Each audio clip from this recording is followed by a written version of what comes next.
All right, shalom, shalom. All right, before I get started, I want to give all praise and glory to Yahweh, Bashem, Yahushai, Bashem, Rakah, Kodash.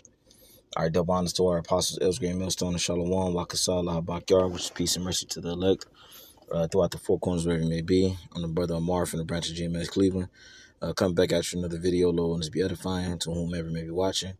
And I just want to do this quick lesson speaking about Heliodorus and the reason why he was sent by Seleucus the fourth, uh, um, Philopator.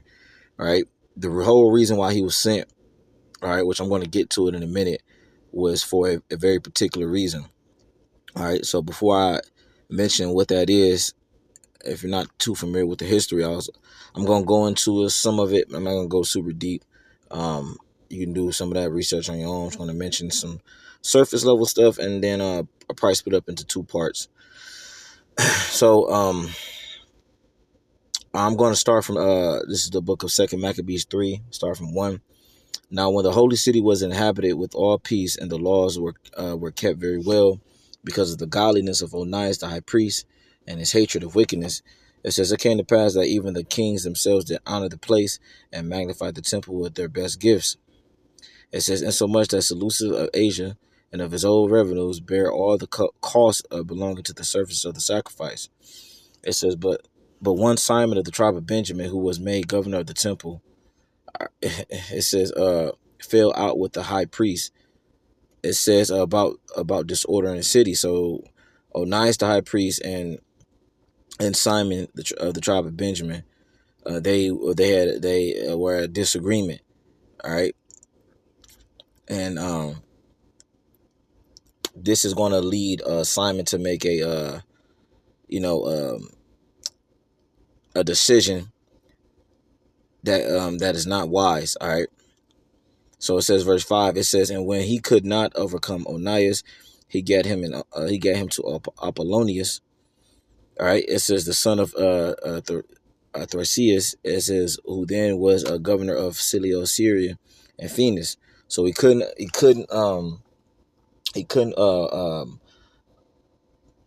win over Onias, which is a righteous man of Yahweh Shemel Shah. So what did he do?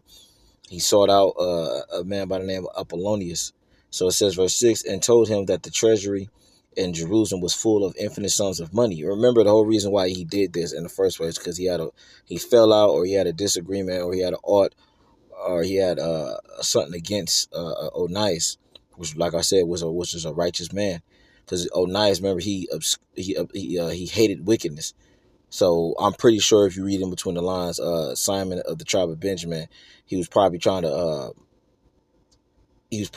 do something that was not in alignment with Yahweh Shemel Shah. You know what I'm saying? Because ultimately, Onias was a man of the Lord. He was a righteous man, so he wasn't going for nothing that was considered against Yahweh Shemel Shah in the scriptures. He was a man of integrity. So it says, and told him that the treasury in Jerusalem was full of infinite sums of money, so that the multitude of their riches, which did not pertain to the account of the sacrifices, was innumerable, and that it was possible to bring all into the king's hand. It says, now when Apollonius came to the king, which this king is Seleucus the fourth Philopator. All right, he's the brother of Antiochus the fourth Epiphanes, which those two are the sons of Antiochus the third, which is the great. It says, now when Apollonius came to the king and had showed him of the money whereof he was so told, says the king chose out Heliodorus, his treasurer, and sent him with a commandment to bring him the foresaid money.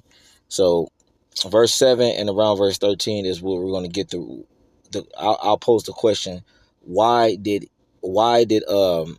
was Heliodorus sent by Seleucus the fourth Philopator to gather the money out of the temple and the treasures? Why was he sent there? I'm going to give the answer, but I just want to ask that question real quick. But I'm just going to go into some history, because it doesn't necessarily dive into it in the scriptures, but it will bring it out when you dive into some history. So remember, Heliodorus was sent by Seleucus the fourth Philip to go get the money. Why did he need the money? So it says, verse 8, it says, so forthwith Heliodorus took his journey under a color of visiting the cities of Cilicia. It says, and Phoenix, but indeed to fulfill the king's purpose. It says, and when he was come to Jerusalem and had been courteously received the high priest of the city, he told him what intelligence was given of the money, and declared wherefore he came, and asked if these things were so indeed. So he's asking, he's inquiring, he's asking the priest, hey, look, I was told that there's money in the temple. Is this true? So this is verse 10. Then the high priest told him that there was such money laid up for the relief of widows and fatherless children, and this is according to the law.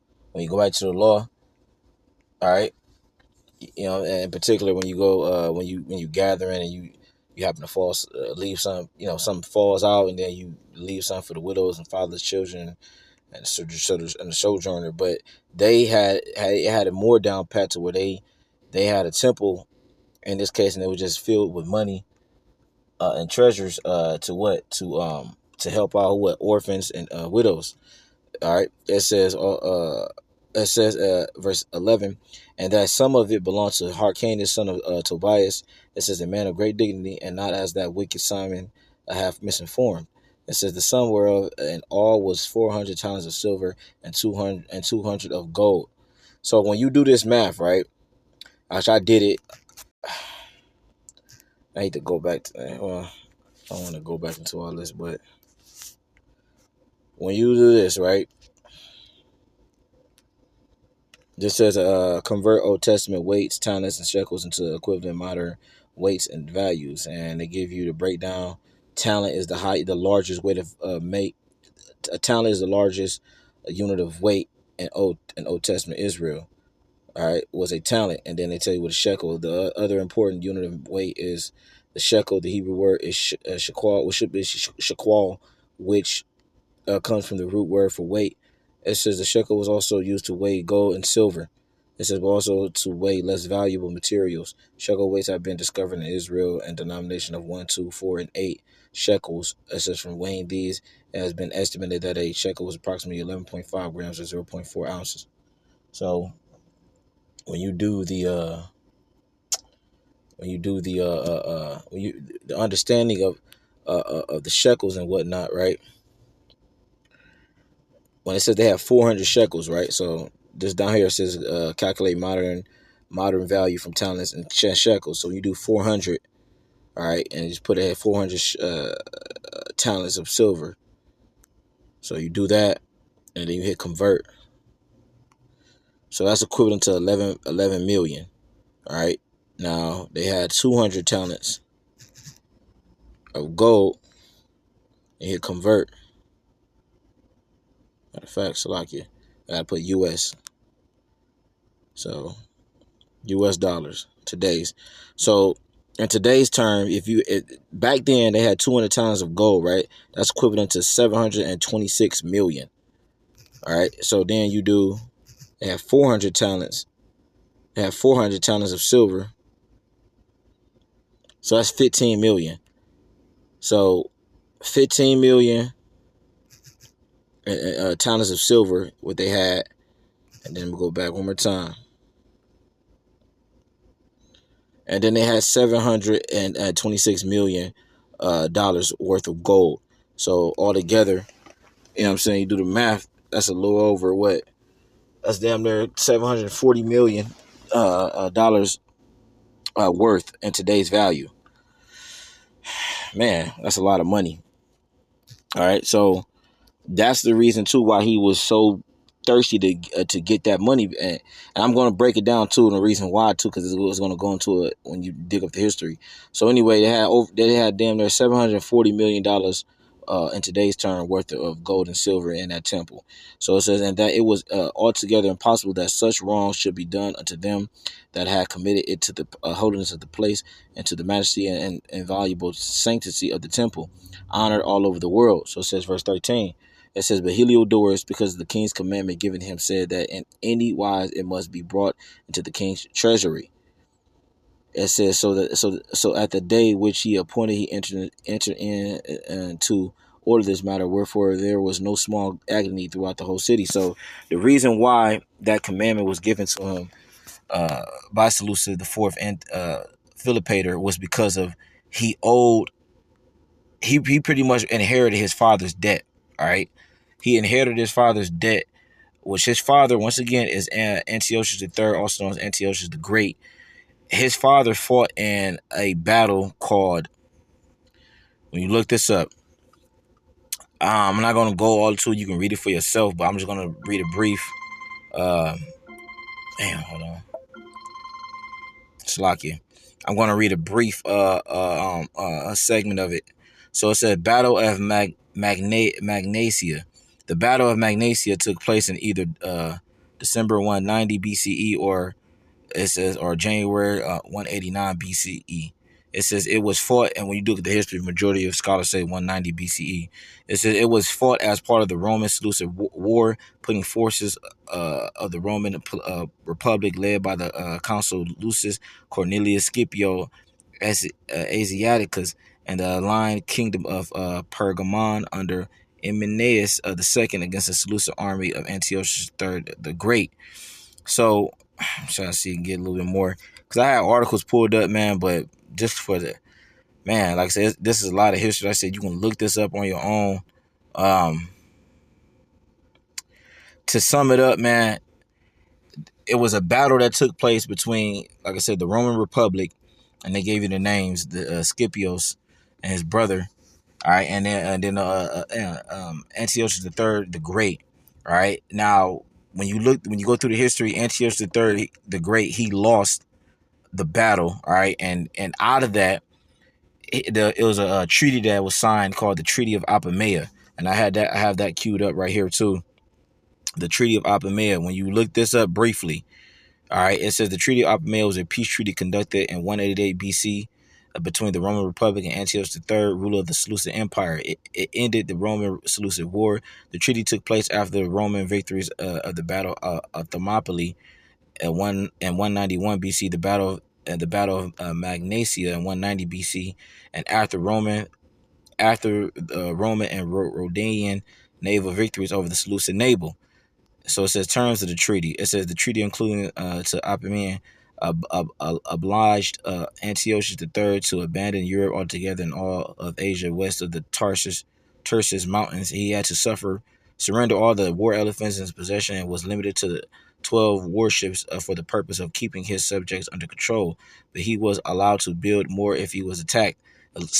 Antiochus was barred from recruiting mercenaries north of Tarsus, that is from territory just seceded to Roman allies Pergamon and Rhodes, and entertaining fugitives from the same. Antiochus had to give 20 hostages whom the Roman consul would select. The hostages should be changed every third year except the son of Antiochus. So he also, when we go through this too, he also had to give up his own son, all right, which is Antiochus the fourth, all right, and then he had to give a certain amount of money. It says the Seleucids were forced to pay an indemnity, right? Which indemnity is pretty much a debt.